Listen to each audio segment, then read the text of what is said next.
வணக்கம் நண்பர்களே. ஜூன் 30லேருந்து ஜூலை 2ஆம் தேதி வரைக்கும் இருக்கக்கூடிய சில முக்கியமான பிஸ்னஸ் தகவல்களை நம்ம பார்ப்போம். நண்பர்களே, 2 முக்கிய செய்தியோட நம்ம இந்த பதிவை ஆரம்பிக்கிறோம். அதில் முதல் செய்தி, இந்தியா அமெரிக்கா இடையே நடந்த பைலேட்ரல் டிஸ்கஷன் அதோடைய ப்ராசஸ் அது ஆல்மோஸ்ட் கம்ப்ளீட் ஆயிருக்கு அப்படிங்கிற தகவல் வெளியாயிருக்கு. அதோட அறிக்கை 7ஆம் தேதியோ 8ஆம் தேதியோ ஜூலை மாதம் வெளியாகிறதுக்கான வாய்ப்பு இருக்குங்கிற தகவலும் வெளியாயிருக்கு. இதுக்கு இடையில நம்ம ஃபினான்ஸ் மினிஸ்டர் வந்து இது ரொம்ப அழகா அமைஞ்சிருக்கு அப்படின்னு சொல்லிட்டு அவங்க பேட்டி கொடுத்துருக்குறாங்க. அது மாதிரி ரொம்ப அழகா அமைஞ்சது அப்படின்னு சொன்னாக்க மார்க்கெட்ல வந்து நல்லா பாசிட்டிவா ரியாக்ட் பண்றதுக்கான வாய்ப்புகள் இருக்கும். இது நம்மளுடைய பார்வை. 2வது செய்தி, சைனால வந்து அவங்களுடைய பிரசிடென்ட் ஜின்பிங் மே மாசம் ஜூன் மாசத்தை ஒட்டி ஒரு 2 வாரம் வந்து அப்ஸ்கேண்ட் அப்படிங்கிற தகவல் வெளியாயிருக்கு. அந்த தகவலை பேஸ் பண்ணி நிபுணர்கள் என்ன சொல்றாங்கன்னா, சைனால இதை மாதிரி நடந்தது அப்படின்னு சொன்னாக்க அதிகார குறைப்போ இல்லாட்டி இந்த பிரசிடென்ட் மாறுறதுக்கோ வாய்ப்பு இருக்கு அப்படின்னு சொல்லிட்டு நிபுணர்கள் சொல்றாங்க. இப்ப வந்து நிறைய அதிகாரத்தை வந்து ராணுவத்தில் இருக்கக்கூடிய அந்த ராணுவ தலைவருக்கு நிறைய அதிகாரம் பகிர்வு கொடுத்துருக்குறாங்க. அதுக்கப்புறம் எதிர்கட்சியா இருக்கக்கூடியவர் எதிர்கட்சி இல்ல, இப்ப எதிர் குரூப்பா இருக்கக்கூடியவர் அடுத்த தலைவரா வர்றதுக்கு வாய்ப்பு இருக்குங்கிற பேச்சும் அந்த சைடு அடிபட்டு இருக்கு. எது எப்படி போனாலும் சரி, சைனால ஆள் மாறலாம், ஆனா ஆட்சி முறை மாறாது. நம்மளோட நட்போட இருப்பாங்க அப்படின்லாம் எதிர்பார்க்க முடியாதுங்கிறது நம்மளுடைய பார்வை. ஆட்டோமொபைல் இண்டஸ்ட்ரியில கிடைச்சிருக்கக்கூடிய சில தகவல்களை பார்ப்போம். இந்த ஜூன் மாசத்தோடைய டேட்டா பிரகாரம் ஹீரோ மோட்டார் கார்ப் 2 வீலர்ஸ்ல ஹீரோ மோட்டார் கார்ப் வந்து பார்த்தோம்னா 10% வந்து அவங்களுடைய சேல்ஸ் வந்து growth ஆயிருக்கு அப்படிங்கிறது நமக்கு தகவலாக கிடைக்கப்பட்டிருக்கு. இதுல வந்து பார்த்தோம்னாக்க 5,53,963 யூனிட் வந்து சேல் ஆயிருக்கு. இதுக்கு முக்கியமான காரணம் domestic as well as export 2 மார்க்கெட்டுமே நல்லா growth ஆயிருக்கு அப்படிங்கிறது ஒரு பெரிய காரணமா சொல்லியிருக்கு. உள்நாட்டு அதாவது டொமஸ்டிக் சேல்ஸ் மாத்திரம் 5,25,136 யூனிட் ஆகும். எக்ஸ்போர்ட் யூனிட் பார்த்தோம்னாக்க 28,827 யூனிட் ஆகும். இது வந்து இன்க்ரீஸ் ஆயிருக்கு அப்படிங்கிற தகவல் நமக்கு வந்து பார்த்தோம். அதுக்கு அடுத்த தகவல்களா கார் சேல்ஸ் வந்து பார்த்தோம் அப்படின்னு சொன்னா கிட்டத்தட்ட 6% வந்து ஜூன் மாசத்துக்கு கம்மியாயிருக்கு, டிராப் ஆயிருக்கு அப்படிங்கிற தகவலை பார்த்தோம். அதுல முக்கியமா அவங்க சொல்லக்கூடியது பையர் சென்டிமெண்ட்ஸ் வந்து ரொம்ப வீக்கா இருக்கு அப்படின்னு அவங்க சொல்லியிருக்கிறாங்க.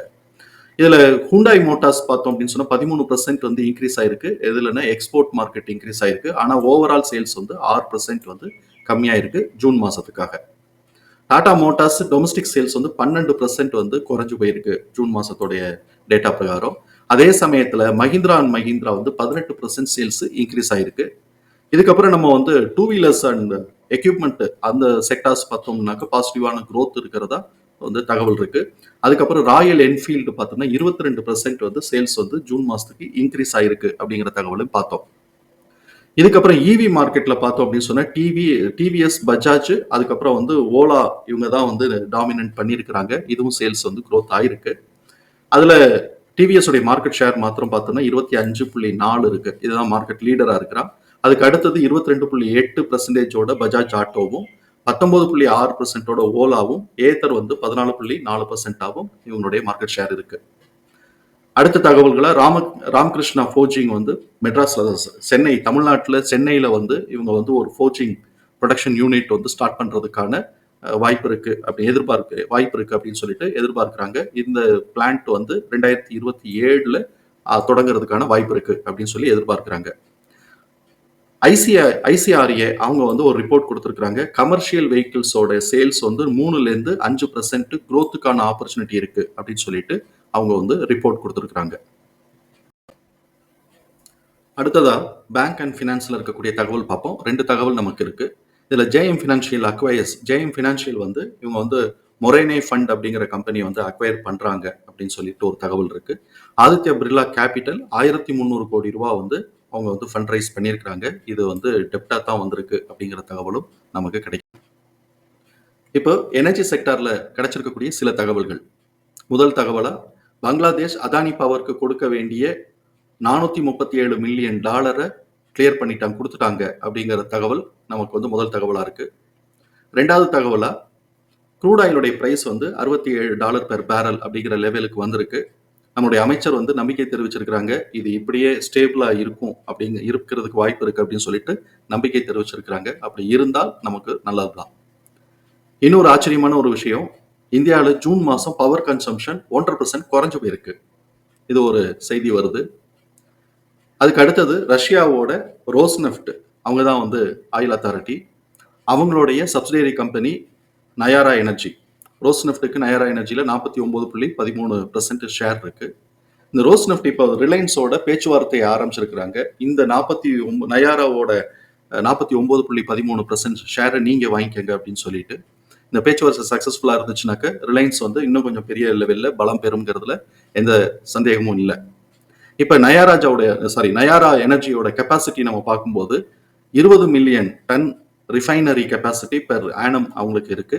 அதே சமயத்துல இப்ப இருக்கக்கூடிய இதுல வந்து கணக்குல பார்த்தோம் அப்படின்னு சொன்னா 6750 பெட்ரோல் பங்க் இந்தியா ஃபுல்லா இருக்கு அப்படிங்கிறது தகவலா இருக்கு. கல்பத்தாரு ப்ராஜெக்ட்ஸ் இன்டர்நேஷனல் அவங்க வந்து 989 கோடி ரூபாய்க்கு ஒரு புது ஆர்டர் அவங்களுக்கு கிடைச்சிருக்கு அப்படிங்கிற தகவலும் அடுத்ததாக வந்திருக்கு.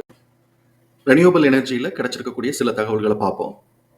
இவ்வளவு நாள் கவர்மெண்ட் கொடுத்துட்டு இருந்த சப்சிடிஸ் வந்து கொஞ்சம் குறைக்கிறதுக்கான வாய்ப்பு இருக்கு அப்படிங்கிற மாதிரியான செய்திகள் வெளியாயிருக்கு. உறுதிப்படுத்தப்பட்ட தகவலும் இல்லை.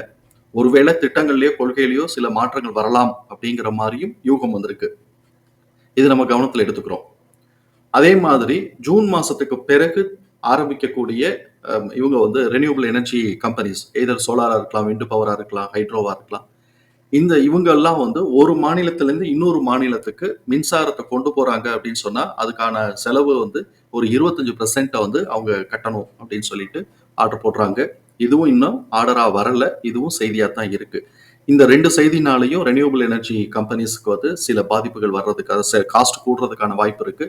அதனால நம்ம வந்து ஷேர்ஸை கொஞ்சம் கேர்ஃபுல்லா ஃபோக்கஸ் பண்ணணுங்கிறது நம்முடைய பார்வை.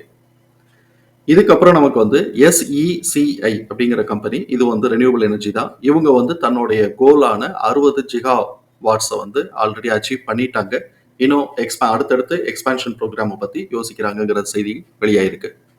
ஹிந்துஸ்தான் பவர், அடுத்த செய்தியா ஹிந்துஸ்தான் பவர் வந்து ஒரு 100 மெகாவாட்டுக்கான சோலார் ப்ராஜெக்ட் வித் 200 மெகாவாட் ஹெட்ஸோட எனர்ஜி ஸ்டோரேஜ் சிஸ்டத்தோட ஆர்டர் வந்து அவங்களுக்கு கிடைச்சிருக்கு அப்படிங்கிற செய்தி தகவலா இருக்கு. அடுத்த தகவலா SJVN கிரீன் எனர்ஜி வந்து தன்னுடைய கமர்ஷியல் எலக்ட்ரிசிட்டி சப்ளை 100 மெகாவாட்டுக்கு உண்டான கமர்ஷியல் எலக்ட்ரிசிட்டி சப்ளைவை வந்து அவங்க ஆரம்பிச்சிருக்கிறாங்க. அது வந்து பிக்னர் பிளான்ட் அப்படிங்கிற இடத்துல இருந்து ஆரம்பிச்சிருக்கிறாங்க. அடுத்த தகவலா இனோக்ஸ் நியூ எனர்ஜிஸ் வந்து ஸ்கை பவர் சோலார் இந்தியாவை வந்து அக்வயர் பண்றாங்க. இந்த ஸ்கை பவர் சோலார் இந்தியா வந்து 50 மெகாவாட்டுக்கான கெப்பாசிட்டி உள்ளது. அதுக்கு அடுத்த செய்தியாக L&T வந்து அவங்க வந்து பானிபட்ல வந்து கிரீன் ஹைட்ரஜன் பிரைவேட் லிமிடெட் அப்படின்னு சொல்லிட்டு கம்பெனி வந்து எஸ்டாப்ளிஷ் பண்றாங்க. இதோடைய முக்கியமான ஃபோக்கஸே வந்து கிரீன் ஹைட்ரஜன் ப்ராஜெக்ட்ஸை எக்ஸிக்யூட் பண்றது தான். அடுத்ததா மினரல்ஸ் அண்ட் மைனிங் செக்டார்ல இருக்கக்கூடிய சில செய்திகளை பார்ப்போம். இந்தியா வந்து நம்மளுடைய புவியியலாளர்கள் அவங்கள வந்து ஜாம்பியாவுக்கு வந்து அனுப்பியிருக்கிறாங்க. எதுக்காக அப்படின்னு சொன்னாக்க காப்பர் அண்ட் கோபால்ட் டெபாசிட்ஸை எக்ஸ்ப்ளோர் பண்றதுக்காக. அதுக்கு அடுத்த தகவலா நான் ஃபெரோசஸ் மெட்டல்ஸ், அதுக்கப்புறம் அயன் ஓர் இதோடைய ப்ரொடக்ஷன்ஸ் வந்து இன்க்ரீஸ் ஆயிருக்கு, க்ரோத் ஆயிருக்கு அப்படிங்கிற தகவலும் கிடைச்சிருக்கு. மூணாவது தகவலா NMDC வந்து ரேட் கட் பண்ணியிருக்கிறாங்க. கிட்டத்தட்ட லம்பா இருக்கக்கூடியதுக்கு 600 ரூபா பெர் டன்னுக்காகவும், ஃபைன்ஸ் அந்த பொடியா வரக்கூடியதுக்கு வந்து பார்த்தோம்னா 500 ரூபா பெர் டன்னுக்கும் ரேட்டை குறைச்சிருக்கிறாங்க. இப்போ வந்து லம்புக்கு பார்த்தோம் அப்படின்னு சொன்னோம்னா 5700 ரூபா பெர் டன்னாகவும், அதே மாதிரி ஃபைன்ஸுக்கு பார்த்தோம் அப்படின்னு சொன்னா 4850 ரூபா பெர் டன்னாவும் இருக்கு. இது ஒரு 2-3 மாசத்துக்கு முன்னாடி கூட பார்த்தோம்னா 630 ரூபா, இது வந்து 530 ரூபா இருந்ததை இப்போ வந்து 600 ரூபா பிளஸ் அதுக்கப்புறம் வந்து 500 ரூபா அப்படின்னு சொல்லிட்டு லம்புக்கும் ஃபைனுக்கும் குறைச்சிருக்கிறாங்க. அதுக்கு அடுத்தது கெமிக்கல் அண்ட் ஃபெர்டிலைசர்ஸ்ல வந்து கோரமண்டல் இன்டர்நேஷனல் அவங்க வந்து NACL ஸ்டாக்ஸ் வந்து பர்ச்சேஸ் பண்றதுக்கு அனுமதி கிடைச்சிருக்கு அப்படிங்கிற தகவலும் நமக்கு கிடைச்சிருக்கு. இதுக்கப்புறம் இன்ஜினியரிங் சம்பந்தமான ஒரு தகவல் இருக்கு. SKF வந்து பார்த்தோம் அப்படின்னு சொன்னாக்க 1460 கோடி ரூபா வந்து அவங்க வந்து கேபெக்ஸ் பண்றதுக்கான வாய்ப்பு இருக்கு அப்படின்னு சொல்றாங்க. இது 2030 ஒட்டி அந்த கேபெக்ஸ் செலவு பண்றதுக்கான வாய்ப்பு இருக்கு அப்படின்னு சொல்லிட்டு தகவலா இருக்கு. அடுத்ததாக நம்ம ஹெல்த் கேர் செக்டார்ல இருக்கக்கூடிய சில தகவல்கள் பார்ப்போம். பயோகான் அவங்க கிட்ட தற்போது இருக்கக்கூடிய வெயிட் லாஸ் ட்ரக்ஸை வந்து அவங்களுக்கு அந்த பேட்டர்ன் இது எக்ஸ்பைரி ஆகுது போல இருக்கு. அதனால புதுசா இப்ப கனடா கம்பெனியோட அவங்க பேச்சுவார்த்தை பண்ணிட்டு இருக்காங்க இதே வெயிட் லாஸ் ட்ரக்ஸுக்காக. அதுக்கு அடுத்தது வெல்க்யூர் ட்ரக்ஸ் அண்ட் ஃபார்மா அவங்க வந்து ஒரு 86 கோடி ரூபாய்க்கு ஒரு எக்ஸ்போர்ட் ஆர்டர் வந்து செக்யூர் பண்ணியிருக்காங்க. அப்போலோ ஹாஸ்பிட்டலை பத்தி ஒரு முக்கியமான தகவல் இருக்கு. அப்போலோ ஹாஸ்பிட்டல் தன்னுடைய பிசினஸ் ஆன டிஜி ஹெல்த்தையும் ஃபார்மசி பிசினஸையும் அவங்க வந்து பிரிக்கலாமா அப்படின்னு சொல்லி அவங்க கொண்டு வராங்க. இப்போ அப்போலோ ஹாஸ்பிட்டலோடயே சேர்ந்து எல்லாமே இருக்கு. அது எல்லாத்தையும் தனித்தனி கம்பெனியா பிரிக்கலாமா அப்படின்னு சொல்லிட்டு அவங்க வந்து யோசிக்கிறதா தகவல் வந்து செய்திகள் வெளியாயிருக்கு. டோரண்ட் அதுக்கு அடுத்த தகவலா டோரண்ட் வந்து ஜேபி கெமிக்கல்ஸோட 46.36% ஷேர்ஸை வந்து வாங்குறதுக்கான வாய்ப்புகள் இருக்கு. இது நடந்ததுனாக்க ஜேபி ஃபார்மால இருக்கக்கூடியவங்களுக்கு ஜேபி ஃபார்மால இருக்கக்கூடிய 100 ஷேருக்கு 51 டோரண்ட் ஷேர் கிடைக்கும் அப்படிங்கிற தகவலும் நமக்கு வெளியாயிருக்கு. அடுத்ததா சர்வீஸ் செக்டார்ல ஒரு செய்தி இருக்கு. பிரஸ்டீஜ் குரூப் சென்னையில வந்து ஒரு ஹவுசிங் ப்ராஜெக்ட் ஆரம்பிக்கிறாங்க. இதன் மூலமா அவங்களுக்கு வந்து ரெவென்யூ அவங்க எதிர்பார்க்கிறது 3,350 கோடி ரூபாய்.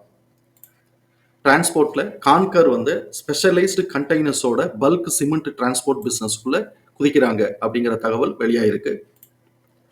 ஹெச்எஸ்பிசி ரிப்போர்ட் கன்சியூமர் ப்ராடக்ட் பிரகாரம் செய்தி வந்து ஹெச்எஸ்பிசி ரிப்போர்ட் வந்து கொடுத்துருக்காங்க. இந்தியாவோட 86 billion apparel and accessory business வந்து வருஷத்துக்கு 11% வீதம் 5 வருஷத்துக்கு குரோத்துக்கான ஆப்பர்ச்சுனிட்டி இருக்கு அப்படின்னு சொல்லிட்டு தகவல் வெளியாயிருக்கு. இந்த மேற்கண்ட தகவல்கள் அடிப்படையில் பார்த்தோம் அப்படின்னு சொன்னா நிறைய ஷேர்ஸ் இருக்கு, நிறைய கம்பெனி இருக்கு. அதுல வந்து ஆட்டோமொபைல்ஸ்ல இருக்கக்கூடியது ஹீரோ மோட்டார் காப், எம்என்டம், ஏஷியர் மோட்டார், ஹூண்டாய் மோட்டார்ஸ், டாடா மோட்டார்ஸ், டிவிஎஸ் மோட்டார்ஸ், பஜாஜ் ஆட்டோ, எய்தர், ராம்கிருஷ்ணா ஃபூஜிங், ஜேஎம் ஃபினான்ஷியல், ஏபி கேபிட்டல், இதுலெல்லாம் வந்து எதிர் பாதிப்பு இருக்கலாம், இல்லாட்டி சப்போர்ட், அதாவது வந்து குரோத்துக்கான ஆப்பர்ச்சுனிட்டி இருக்கலாம். ரெண்டுமே இருக்கலாம், நம்ம ஃபோக்கஸ் பண்ணிக்கணும். தென் அதானி பவர், ரிலையன்ஸ், நயாரா, கல்பத்தரு, எஸ்இசிஐ, ஹிந்துஸ்தான் பவர், எஸ்ஜேபிஎன் கிரீன் எனர்ஜி, அயனாக்ஸ், எல்என்டி, என்எம்டிசி, என்ஐசிஎல், கோரமண்டல் இன்டர்நேஷனல், பயோகான், அப்போலோ ஹாஸ்பிட்டல், டோரண்ட் ஃபார்மா, ஜேபி கெமிக்கல்ஸ், கான்கர், அதுக்கப்புறம் ரெனியூபிள் எனர்ஜியில் இருக்கக்கூடிய company shares, then apparel industry, இதெல்லாம் நம்ம வந்து ஃபோக்கஸ் பண்ணிக்கிறது ரொம்ப நல்லது தான். தகவல் பயனுள்ளதாக இருக்கும் நம்புறேன். தகவல் பயனுள்ளதாக இருந்ததுன்னா சங்கருக்கு ரொம்ப சந்தோஷம். நம்மளை ஆதரிக்கிற அனைத்து நல்ல உள்ளங்களுக்கும் நன்றி. வளமுடன் வாழ்க. நன்றி நண்பர்களே.